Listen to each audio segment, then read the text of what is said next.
ओम श्री सिद्ध भैरवाय नमः.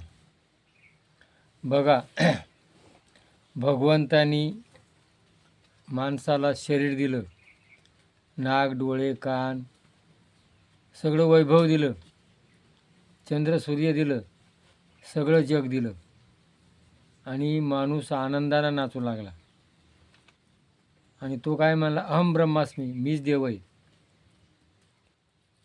आणि एवढं जरी दिलं, गाडी बंगला विमान सगळं दिलं, पण त्याने त्याच्या पायाखाली एक गोष्ट ठेवली. मग त्याला लक्ष्मणा विचारलं, का हो म्हण, तुम्ही या माणसाला सगळं दिलं, पण तुमच्या पायाखाली एक वस्तू ठेवली म्हण, काय, आणि त्याला दिली नाही. अगं म्हणे, मी ती ठेवली म्हणून बरं आहे,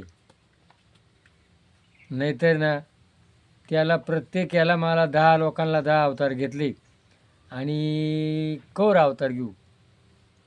आणि मग त्याने पायाखालीकडे सुख. बघा, आज समाजामध्ये हिरोबाई अंबानी, टाटा बिर्ला सगळे जेवढे आहेत, पैसा भरपूर आहे सगळे, पण सुख ही वस्तू नाही. म्हणून तुकाराम महाराज, तुझ्या पायी सुख सर्व आहे, बोलावा विठ्ठल, पहावा विठ्ठल, करावा विठ्ठल, जेव दिवे भावे. म्हणून सुख कुठे? देवाच्या पाशी.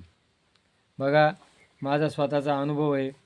मी 5 वर्षाचा असता आई मेली, खूप कष्ट केलं, गरिबी होती, सगळं केलं, पण सुख काय मला मिळलं नाही. मी सुखाच्या शोधामध्ये वयाची 72 वर्षे सुख मिळलं नाही. पण मला सुख कुठं ठेवलं?